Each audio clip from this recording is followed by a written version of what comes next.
Hello friends, आप पहली बार हमारे चैनल पे आए हैं तो प्लीज़ सब्सक्राइब ज़रूर कीजिएगा। कैसे हो आप सभी? लॉकडाउन में कैसे चल रहा है आपकी स्टडीज़ वगैरह? आई होप अच्छी चल रही होंगी। आज हम फिर से अपना एक टॉपिक पढ़ते हैं, नायलॉन। रेयॉन के बारे में हम पहले पढ़ चुके हैं, हमारे सिंथेटिक फाइबर्स के टाइप्स पढ़ रहे हैं हम। रेयॉन का डिस्क्रिप्शन बॉक्स में आपको लिंक मिल जाएगा। आज हम पढ़ेंगे nylon, polyester and acrylic synthetic fibres. तो नायलॉन के बारे में जो मैं आपको बताना चाहती थी वो मैं ये बताना चाहती थी कि नायलॉन जो होता है वो प्योर सिंथेटिक फाइबर होता है। प्योर यानी कि फुली मैन मेड फाइबर है जो पहली बार 1931 में बनाया गया था। Fully man made, fully synthetic का मतलब क्या है? इसके अंदर जो रॉ मटेरियल के रूप में, जैसे कि हमने रेयॉन में सेलुलोज यूज़ किया था जो कि नेचुरल रॉ मटेरियल था, इसके अंदर हम वो यूज़ नहीं करेंगे। इसके अंदर जो केमिकल कंपाउंड्स यूज़ होते हैं नायलॉन को बनाने के लिए, जिन्हें हम क्या कहते हैं, पेट्रो केमिकल्स कहते हैं, और वो होता है जो कि पॉलीमर के रूप में यूज़ किया जाता है। Nylon is a polyamide. क्या होती है नायलॉन की जो मोनोमर यूनिट होती है जिससे वो मिलकर बना हुआ होता है, वो होती है, वो जो पेट्रोकेमिकल जो होता है वो होता है हमारा अमाइड। क्या होता है? अमाइड। तो इसको क्या बोलते हैं? नायलॉन को पॉलीएमाइड भी बोल देते हैं। पॉलीमर होते हैं ना, मैंने बताया था, माला के मोती वाला एग्जाम्पल दिया था। तो अमाइड्स तो मोनोमर है और अमाइड के साथ बहुत सारे अमाइड्स मिलकर क्या बनाते हैं? पॉलीअमाइड। जो नायलॉन का नाम है फ्रेंड्स, वो हमारा कैसे पड़ा था? सबसे पहले ये जो डेवलप हुआ था ये हमारा न्यूयॉर्क में हुआ था। कहाँ हुआ था? न्यूयॉर्क में। तो न्यूयॉर्क का तो NY लिया हमने, NY, और उसके बाद हुआ था आपका लंदन में। ठीक है, किस में हुआ था? लंदन में। तो उसका हमने क्या लिया? ON, LON। तो नायलॉन हमारा नाम ये दो इसमें डेवलप होने की वजह से न्यूयॉर्क और लंदन में लिया गया था।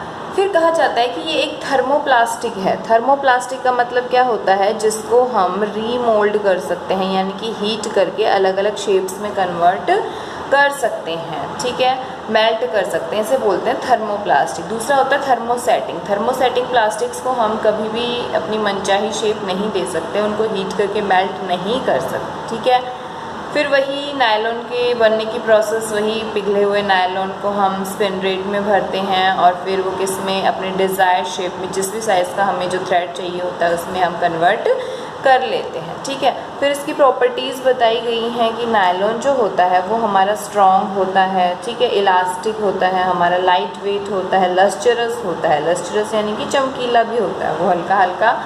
इसमें लिटिल वाटर, ये बहुत कम पानी एब्जॉर्ब करता है यदि हम बोलें इसको। ठीक है, तो ये इजीली वॉश एंड ड्राई कर सकते हैं हम। रिंकल रेजिस्टेंस होता है, इसमें सलवटें कम पड़ती हैं। High wear and tear resistance होता है। ड्यूरेबल होता है, यानी कि लॉन्ग लास्टिंग होता है। और अदर केमिकल्स वगैरह जो मॉथ्स वगैरह होती हैं उनका इसके ऊपर कोई इफेक्ट नहीं पड़ता। फिर हम देखते हैं कि नायलॉन का यूज़ हम कहाँ कहाँ करते हैं। तो हमारे जो नेक टाइज होती हैं, हमारी शर्ट वगैरह, सॉक्स वगैरह, ये सब इन सब से बनाई जाती हैं। ठीक है, और इनके कर्टेन्स भी बनाए जाते हैं, स्लीपिंग बैग्स भी बनाए जाते हैं इनसे, टेंट भी बनाए जाते हैं। टेंट जो होता है ना, हमारे टेंट बनाते हैं हम, अपने ब्याह शादी में लगाते हैं, तो वो भी हमारा किसका बना होता है? नायलॉन का। नायलॉन के जो फाइबर होता है उसका यूज़ रॉब्स बनाने के लिए भी किया जाता है। अब कोई आपसे पूछे why nylon is use for making robes, तो आप बता सकते हो क्योंकि वो बहुत ज़्यादा क्या होता है? लाइट वेट भी होता है और बहुत स्ट्रॉन्ग होता है, इलास्टिक भी होता है। इसके सीट बेल्ट्स भी बनाई जाती है। तो यूजेस में से इसमें से क्वेश्चंस बहुत सारे पूछे जाते हैं। ठीक है, पेंट ब्रशेस बनाई जाती हैं, टायर कोट्स हो गए आपके, रैकेट्स, स्पोर्ट रैकेट्स होते हैं, म्यूज़िकल इंस्ट्रूमेंट्स होते हैं, वो सब भी हम क्या करते हैं? इनसे बनाए जाते हैं। ये बहुत स्ट्रॉन्ग होता है, स्टील वायर की जितनी थिकनेस होती है इसकी, नायलॉन का जो वायर होता है उसकी जो थिकनेस होती है वो कैसी होती है? स्टील के वायर की जितनी होती है। तो ये हमारा नायलॉन के बारे में था। अगला हमारा जो सिंथेटिक फाइबर है वो है हमारा पॉलिस्टर। कौन सा है? पॉलिस्टर। जैसे कि इसके नाम में ही लिखा है, नायलॉन के नाम में तो नहीं था, इसके अंदर जो मोनोमर यूनिट यूज़ होती है वो होती है हमारी एस्टर। क्या यूज़ होती है? एस्टर, जो कि हमें फ्रूटी स्मेल देता है। यदि हम लैब्स में इनका यूज़ करते हैं तो हमें उसमें से, यदि हम टेस्ट करते हैं तो जब हम जलाएं तो उसमें फ्रूटी स्मेल आती है। एस्टर, पॉली जमा ester, polyester, repeating units ester use की जाती हैं इसमें। ठीक है, तो हम यहाँ पे बोल सकते हैं टर्लिन जो होता है, बेसिकली इसका जो टाइप है, पॉलिस्टर का जो टाइप है वो टर्लिन टाइप जो होता है वो हम बहुत ज़्यादा यूज़ करते हैं। पॉलिस्टर फाइबर का बहुत सारे उसकी चीज़ें बनाई जाती हैं। ये भी थर्मोप्लास्टिक होता है यदि कोई आपसे पूछे, ठीक है। और ये फुली सिंथेटिक होता है, ये भी इसके अंदर कोई रॉ मटेरियल जो होता है वो हमारा नेचर से लिया हुआ नहीं है। ये एस्टर, ये क्या है हमारा पेट्रोकेमिकल्स, ठीक है। और इसको भी वही स्पिन रेट में भरा जाता है, फिर उनके धागे बनाए जाते हैं। जैसा भी फैब्रिक हम चाहते हैं, जैसा भी धागा हम चाहते हैं वैसा हम फैब्रिक उसका बना सकते हैं। यह थोड़ा थोड़ा सिमिलर होता है नायलॉन के जैसा होता है। पॉलिस्टर की भी हम स्ट्रॉन्गर होता है, लेकिन नायलॉन फाइबर से क्या होता है, स्ट्रॉन्गर होता है। ये पॉलिस्टर जो होता है स्ट्रॉन्गर देन नायलॉन, ठीक है। तो हम ऐसा लिख सकते हैं कि polyester fibre stronger than nylon, ठीक है। फिर वही ये रिंकल रेजिस्टेंस होता है, इजी ड्राई एंड वॉश हो सकता है, क्वाइट सूटेबल होता है ड्रेस मटेरियल बनाने के लिए, ठीक है। तो इसको पॉलिस्टर की शर्ट्स वगैरह देखे होंगे आपने कई लोगों को पहने हुए, ठीक है। कई बार क्या होता है पॉलिस्टर के अंदर यदि हम वूल और कॉटन मिक्स कर देते हैं, जैसे कि हमने पॉलिस्टर और टर्लिन था, ठीक है, ब्लेंडेड फैब्रिक्स बन जाते हैं। कैसे फैब्रिक बन जाते हैं हमारे, ब्लेंडेड, यानी कि मिक्सअप बन गया। हमने यदि कॉटन भी ऐड कर दी, उसके अंदर वूल भी ऐड कर दिया। जैसे कि मैं बताऊँ आपको, जैसे कि मैंने पॉलिस्टर था और उसके अंदर कॉटन वो कर दिया, आपका ऐड कर दिया, तो मेरा पॉलीकॉट बन जाएगा, ठीक है, पॉली वूल बन जाएगा। ऐसे वूल ऐड करूँगी तो वो ब्लेंडेड फैब्रिक्स बोले जाते हैं, उन्हें ब्लेंडेड फाइबर्स बोले जाते हैं, जिनसे भी बहुत अच्छी अच्छी चीज़ें बनाई जाती हैं। फिर इसके यूजेस बताए गए हैं कि इनका यूज़ साड़ी, ड्रेस मटेरियल वगैरह बनाने में, ठीक है, यूज़ किया जाता है। सेल बोट्स जो होती हैं उनको बनाने में यूज़ किया जाता है। ये स्ट्रॉन्ग होते हैं, स्ट्रैच नहीं होते, ना ही पानी के अंदर रोट होते हैं, यानी कि गलते सड़ते नहीं हैं जल्दी से, ठीक है। वाटर हॉसेस, वो फायर फाइटिंग के जो होते हैं उनके लिए भी इनका यूज़ किया जाता है। कन्वेयर बेल्ट के लिए भी इनका हम क्या करते हैं, यूज़ करते हैं, ठीक है। तो ये हमारा मोस्ट पॉपुलर जो था पॉलिस्टर, इसके बारे में हमने बात कर ली। फाइबर्स के बारे में, इलास्टिक होते हैं, लो वाटर, इनकी प्रॉपर्टीज़ के आधार पर ही इनमें क्वेश्चंस जनरेट होते हैं, ठीक है। फिर एक पॉलिस्टर में एक टर्म आती है PET, ठीक है, हम कैपिटल में लिखते हैं PET, जिसकी फुल फॉर्म क्या होती है, पॉलीइथाइलिन टरपैथलेट,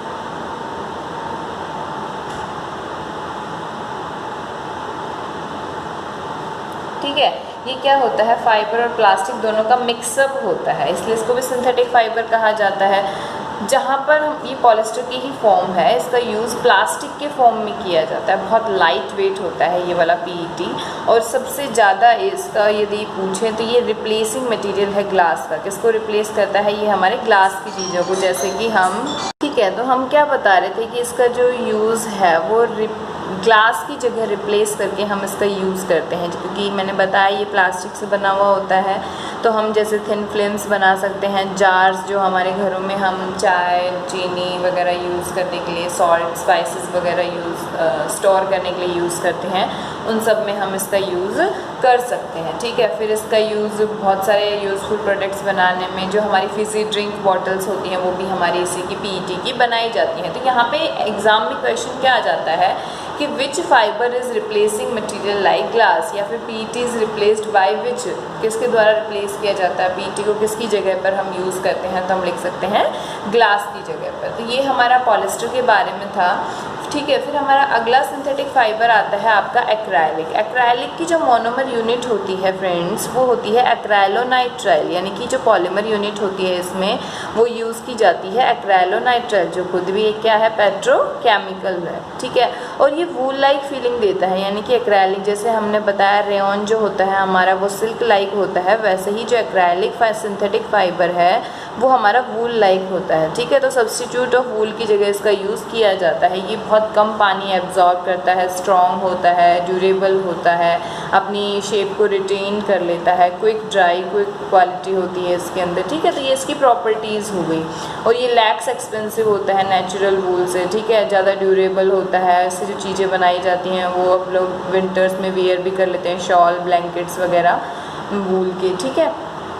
तो ये बात थी एक्रेलिक फाइबर्स की। Sweater, shawl, blanket, jackets, sports wear बोल सकते हैं हम, सॉक्स बोल सकते हैं, फर्निशिंग फैब्रिक्स बोल सकते हैं, कारपेट्स, बूट्स हो गए, ये सारे हम क्या करते हैं, बनाए जाते थे। इसमें से क्वेश्चन सिर्फ एक ही जनरेट होता है कि जो कौन सा फाइबर है जो वूल लाइक फीलिंग देता है, या फिर वूल को सब्सटीट्यूट करके हम कौन सा फाइबर यूज़ कर सकते हैं। तो आप लिखोगे एक्राइलिक, और ये या फिर इसकी मोनोमर यूनिट्स के बारे में पूछता है जो कि होती हैं एक्राइलोनाइट्राइल, या फिर इसके यूजेस पूछ सकता है। तो ये थे हमारे 4 टाइप के synthetic fibre, rayon, nylon, polyester और एक्राइलिक। अब हम इनकी प्रॉपर्टीज़, आपने देखो सभी को यदि हम ब्लेंड करें तो हम बता सकते हैं कि ये बहुत ज़्यादा क्या होते हैं। सबसे पहले तो स्ट्रॉन्ग होते हैं सभी फाइबर्स, सबसे पहली प्रॉपर्टी। दूसरा क्या होते हैं, वो ड्यूरेबल होते हैं। यदि आपसे कोई सभी सिंथेटिक फाइबर्स की प्रॉपर्टी पूछे तो आप बता सकते हैं स्ट्रॉन्ग होते हैं, ड्यूरेबल होते हैं, वेरी लिटिल वाटर एब्जॉर्ब करते हैं, यानी कि जल्दी से सूख जाते हैं, ठीक है, तो वो भी हम एक प्रॉपर्टी लिख सकते हैं। रिंकल रेजिस्टेंस होते हैं, यानी कि उनके अंदर सलवटें नहीं पड़ती जल्दी से, ठीक है, और क्वाइट ड्यूरेबल भी होते हैं हमारे, लाइट वेट होते हैं, क्वाइट लाइट वेट होते हैं, यानी कि हल्के होते हैं, हम इजीली उन्हें पहन सकते हैं। एक्सट्रीमली फाइन होते हैं, ठीक है, पतले पतले धागों से बने हुए होते हैं।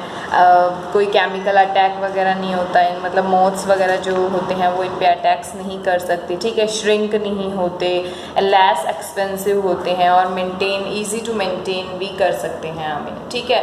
तो यदि आपसे कोई कंपेयर करवाए, जैसे कि हम कोई एक्सपेरिमेंट करें, हमने धागे को, जैसे कि मैंने कोई स्टैंड लिया और इस पर मैं एक धागा बांध रही हूँ, नायलॉन का, रेयॉन का, अलग अलग का, और उनके नीचे मैंने एक टाई अप कर दिया, किसको, एक स्टोन को टाई अप कर दिया, और यदि मैं पूछूं किसके अंदर कितना ड्यूरेबिलिटी है, कौन कितना स्ट्रॉन्ग है, तो वो हम कर सकते हैं, ठीक है।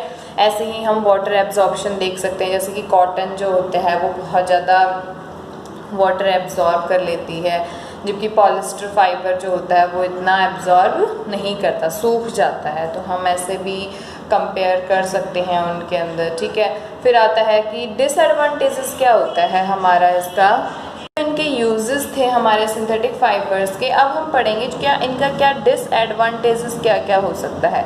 तो सबसे पहला डिसएडवांटेजेस क्या है इसका, कि जो ये सिंथेटिक फाइबर्स होते हैं ये हमारे हीट करने पर क्या हो जाते हैं, मेल्ट हो जाते हैं। तो हम इन्हें किचन में नहीं वेयर कर सकते, बोलते हैं ना किचन, आपके पास यदि आप रहो तो कॉटन कपड़े ही पहनने चाहिए, कॉटन के ही। क्यों? क्योंकि सिंथेटिक फाइबर्स मेल्ट हो जाएंगे, हमारे सीवियर बर्न हो जाएगा, स्किन जल जाएगी, तो बहुत ज़्यादा डेंजरस होते हैं, ठीक है।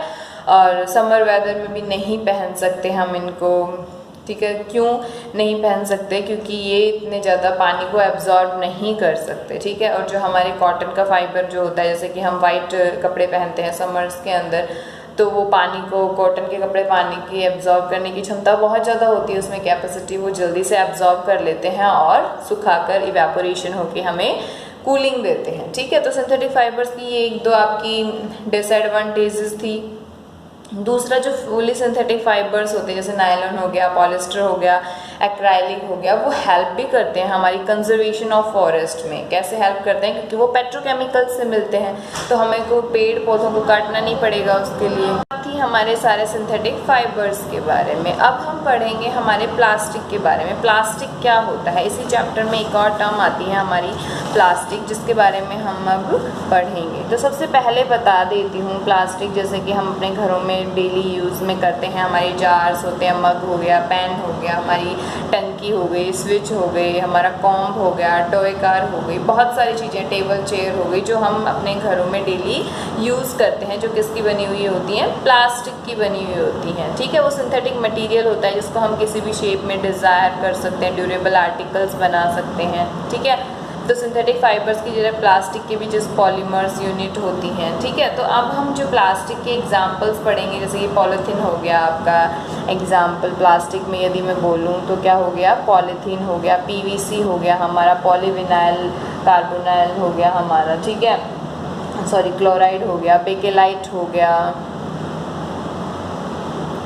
और पॉलीथीन बैग्स हो गए हमारे, वो सब हम यूज़ करते हैं। टैफ्लॉन हो गया हमारा, मेलामाइन हो गया, ठीक है। ये बहुत सारी प्लास्टिक की क्या है, टाइप्स हैं। तो ये 1 बाय 1 हम क्या करेंगे, इसमें पढ़ेंगे, प्लास्टिक के बारे में हम 1 बाय 1 पढ़ेंगे। तो सबसे पहला है पॉलीथीन। पॉलीथीन जो होता है हमारा, उसकी जो मोनोमर यूनिट होती है, उसकी जो पॉलीमर यूज़ किया जाता है वो क्या होता है, जैसे पॉली जमा इथेन, ठीक है, इथेन, ये क्या होता है इसका पॉलीथीन। पॉलीथीन जो प्लास्टिक होता है वो भी पॉलीमराइजेशन, इथेन का जो हमारा कंपाउंड्स होता है इसके पॉलीमराइजेशन से बनता है, और ये टफ़ होता है, ड्यूरेबल होता है। हम अपने plastic bags, waterproof plastic sheets हो गई, बॉटल्स हो गई, बकेट्स हो गए, डस्टबिन हो गए, इन सबको बनाने में यूज़ करते हैं, पैकेजिंग में भी यूज़ करते हैं। अगला आता है हमारा PVC, ठीक है, पॉलीविनाइल क्लोराइड। इसकी फुल फॉर्म क्या होती है, पॉलीविनाइल क्लोराइड। पॉलीविनाइल क्लोराइड जो होता है आपका, ये बहुत हार्ड और स्ट्रॉन्ग प्लास्टिक होता है, ये इतना फ्लेक्सिबल नहीं होता, ठीक है। तो इसका insulation of electric wires, pipes, garden hoses, raincoats वगैरह बनाने में इसका यूज़ किया जाता है। अगला आता है हमारा बेकेलाइट। बेकेलाइट जो होता है वो आप नाम से ही याद कर लो, इसका यूज़ सबसे ज़्यादा तो स्विच बनाने के लिए किया जाता है। क्या बनाने के लिए, जो हमारे घरों में इलेक्ट्रिक बोर्ड के स्विच वगैरह होते हैं वो बनाने में, क्योंकि ये क्या होता है, पुअर कंडक्टर होता है। दूसरा, हमारे जो कुकिंग यूटेंसिल्स होते हैं, खाना बनाने के बर्तन होते हैं, उनके हैंडल्स भी बेकेलाइट के ही बने होते हैं। क्यों, क्योंकि ये पुअर कंडक्टर होता है हीट और इलेक्ट्रिसिटी का। पुअर कंडक्टर यानी कि जिसके अंदर से हीट पास ना हो सके, ठीक है। तो इसका हीट भी नहीं कर सकते हम, ये जल्दी से हीट भी नहीं होता। प्लग सॉकेट्स वगैरह यूज़ बनाने में यूज़ किया जाता है। अब टर्म आती है, ये होता है थर्मोसेटिंग। अभी तक हमने पढ़ा था थर्मोप्लास्टिक, ये है थर्मोसेटिंग प्लास्टिक्स होते हैं जिनको हम मेल्ट नहीं कर सकते, हीट करके मेल्ट नहीं कर सकते, डिज़ायरेबल शेप्स में कन्वर्ट नहीं कर सकते, ठीक है। फिर अगला हमारा प्लास्टिक आता है आपका मेलामाइन नाम का प्लास्टिक, जो भी टोलरेट कर लेता है हीट को better than other plastic resist fires को। जैसे कि जो हमारे फायर रेजिस्टेंस प्लास्टिक्स होते हैं, हम इसको बोल सकते हैं फायर रेजिस्टेंस प्लास्टिक भी हम इसको बोल सकते हैं। जो ये फायर ब्रिगेड वाले होते हैं, उनकी जो जैकेट्स होती हैं वो इसी की मेलामाइन प्लास्टिक की लेयर जमी हुई होती, मतलब लगाई हुई होती है। उसकी कप प्लेट जो होते हैं, हमारे किचन वेयर जो होते हैं, फ्लोर टाइल्स होती हैं, वो सारी हमारी मेलामाइन की बनी हुई होती हैं, ठीक है। ओवंस के अंदर जो माइक्रोवेव ओवंस होते हैं, हीट को जो बहुत जल्दी प्लास्टिक के बर्तन में अपने भोजन को बहुत ज़्यादा गर्म कर देते हैं, तो वो प्लास्टिक जो होता है, तो फायर रेजिस्टेंस प्लास्टिक बोलते हैं इन्हें, ठीक है। अगला आता है हमारा टेफ्लॉन। अगला प्लास्टिक क्या आता है हमारा, Teflon. Last type of plastic है जो हम इसको बोल सकते हैं नॉन स्टिकी प्लास्टिक भी होता है। ये जो हमारे कुकवेयर होते हैं, नॉन स्टिकी फ्राई पैन्स वगैरह होते हैं, जिनके अंदर पानी और ऑयल जो होता है स्टिक नहीं करता, वो सब बनाने में इसका यूज़ किया जाता है। ये स्लिपरी सरफेस का होता है, ठीक है। इलेक्ट्रिक आयरन्स जो होती हैं हमारी, वो सब यूज़ की जाती हैं बॉटम्स में, जिनके बॉटम्स में लगाया जाता है इस प्लास्टिक को, ठीक है। तो ये हमारा हो गया टेफ्लॉन के बारे में। अब आता है हमारा टाइप्स ऑफ प्लास्टिक। जो टाइप्स ऑफ प्लास्टिक है वो दो टाइप का होता है। कौन कौन सा, थर्मोप्लास्टिक और थर्मोसेटिंग, दो टाइप का मैं बता चुकी हूँ। थर्मोप्लास्टिक जो होता है उसको हम क्या करते हैं, दोबारा से हीट करके, मेल्ट करके हम दोबारा से उसको रीशेप में कन्वर्ट्स कर सकते हैं। लेकिन जो थर्मोसेटिंग प्लास्टिक होता है उसको हम नहीं कर सकते दोबारा से, क्या नहीं कर सकते, मेल्ट करके दोबारा से अपनी डिज़ायरेबल शेप्स में कन्वर्ट नहीं कर सकते, ठीक है। तो हाँ, हम थर्मोप्लास्टिक की वही चीज़ें बनाते हैं जो कि जल्दी से हॉट नहीं हो जाती, फ्लेक्सिबल होती हैं। जैसे कि प्लास्टिक जार्स हो गए हमारे, कॉम्ब हो गए, रेनकोट्स हो गए, सीट कवर हो गए, हमारे ब्रश के ब्रिस्टल्स हो गए, ठीक है। वो सारे हम किसके बनाते हैं, थर्मोप्लास्टिक के। अब आता है थर्मोसेटिंग प्लास्टिक। थर्मोसेटिंग क्या होता है, मैंने बता दिया कि जो सॉफ्ट नहीं होता जलाने पर, हीट करने पर, और ना ही हम उसको सेकेंड टाइम मोल्ड कर सकते हैं, मेल्ट करके अलग चीज़ों में चेंज नहीं कर सकते। तो थर्मोसेटिंग का एग्जाम्पल मैंने दिया था आपको, बेकेलाइट और मेलामाइन जो होता है हमारा, वो थर्मोसेटिंग प्लास्टिक के ही एग्जाम्पल हैं, ठीक है। थर्मोसेटिंग प्लास्टिक को उन आर्टिकल्स के लिए यूज़ किया जाता है जिनमें क्या ना हो, टूट जाएं, वो हार्ड हो जाएं, बहुत ज़्यादा गर्म हो जाएं, तो हम उनको दोबारा से रिजिड और हार्ड हो जाते हैं, बैंड नहीं हो सकते। हमारे स्विच हो गए, इलेक्ट्रिक स्विच हो गए, हमारा टेलीफोन हो गया, और जो हमारे कुकिंग यूटेंसिल्स होते हैं वो सब इनके बनाए जाते हैं। फिर इनका क्या होता है, थर्मोप्लास्टिक को हम रिसाइकिल कर सकते हैं, लेकिन थर्मोसेटिंग को हम रिसाइकिल नहीं कर सकते। इनकी जो डिफरेंस होता है वो हम बेसिकली स्ट्रक्चर के रूप में बताते हैं। जैसे कि मैंने बताया, हमारी पॉलीमर्स की चेन होती है, ठीक है। तो बहुत सारी चेन मिलकर क्या बनाती है, हमारा पूरा फैब्रिक बनाती है, फाइबर बनाती है, ठीक है। ये जैसे मैंने बताया थर्मोप्लास्टिक में जो पॉलीमर्स की चेन होती है वो क्या होती है, इंटरक्रॉस नहीं करती, उनके बीच में कोई लिंक नहीं होता, यानी कि ये वाला पॉलीमर इससे जुड़ा हुआ नहीं होता, ठीक है। यहाँ के बीच में कोई भी क्रॉस लिंक नहीं होता। लेकिन जो हमारा थर्मोसेटिंग प्लास्टिक होता है उसमें क्या होता है, इनके बीच में लिंक होता है। क्या होता है, इनके बीच में लिंक होता है, जैसे कि ये प्रेजेंट है आपका। तो जैसे ही हमने इसको हीट किया तो ये दोबारा से क्या नहीं होगा, हमारा रीमोल्ड हम उसको नहीं कर सकते, ठीक है। तो इनकी स्ट्रक्चर के ऊपर ही इनके क्वेश्चन जनरेट होता है प्लास्टिक्स के टाइप में। फिर हमारी प्रॉपर्टीज़ आती हैं प्लास्टिक की। तो प्रॉपर्टीज़ में आप बता सकते हो प्लास्टिक में कि भाई वो हमारा अनरिएक्टिव होता है, यानी कि जल्दी से किसी केमिकल का उसके ऊपर इफ़ेक्ट नहीं पड़ता, ठीक है। हीट और इलेक्ट्रिसिटी के लिए भी पुअर कंडक्टर होता है, तो हम ये भी बता सकते हैं उनके बारे में। और हम उनको डिफरेंट शेप में मोल्ड भी कर सकते हैं, ठीक है, नई नई चीज़ें बना सकते हैं, उनको रिसाइकल कर सकते हैं हम। फोर्थ क्या होता है, चीप होते हैं, इजीली जल्दी से बन जाते हैं, ठीक है, लाइट वेटेड होते हैं, हम कैरी कर सकते हैं। स्ट्रॉन्ग और ड्यूरेबल होते हैं, वो तो हमें पता ही है, ठीक है। तो हम ये सब बता सकते हैं उनके अंदर। फिर आता है बायोडिग्रेडेबल और नॉन बायोडिग्रेडेबल मटेरियल। क्या आता है, बायोडिग्रेडेबल तो क्या होते हैं, जो कि हमारे जो हो गए, जैसे कचरा हो गया, हमारे घर का सब्जियों का वेस्ट हो गया, फ्रूट्स के छिलके हो गए, ये सारे क्या होते हैं, बायोडिग्रेडेबल होते हैं, यानी कि हम इनको, ये डिकम्पोज हो जाते हैं, हम इनको मिट्टी में डाल देते हैं तो ये खाद बन जाता है। लेकिन जो नॉन बायोडिग्रेडेबल होते हैं उनका नहीं बनता, जैसे कि आपका प्लास्टिक हो गया, सबसे बड़ी बात है, प्लास्टिक नॉन बायोडिग्रेडेबल में आता है, ठीक है। नहीं, वो जो आपके माइक्रो ऑर्गेनिजम्स हैं वो इसको डिस्ट्रॉय नहीं कर पाते, ठीक है। तो ये बहुत बड़ा एक हमारे इन्वायरमेंट के ऊपर भी एक बैन सा लग जाता है प्लास्टिक यूज़ करने पे, क्योंकि हम प्लास्टिक को रिसाइकल तो कर सकते हैं लेकिन हम क्या होता है उसको बर्न नहीं कर सकते, वो दोबारा से हम उसको जैसे कि बायोडिग्रेडेबल नहीं होता वो, ठीक है। तो ये इन्वायरमेंट के लिए बैड इफ़ेक्ट भी होता है, बहुत ज़्यादा मेजर प्रॉब्लम्स आ जाती हैं वेस्ट डिस्पोजल करने में इनको, ठीक है। एयर पोल्यूशन भी होता है, यदि हम इसको जलाते हैं तो हार्मफुल गैसेस भी निकलती हैं फैक्ट्रीज़ वगैरह में से इनको जलाने पर, ठीक है।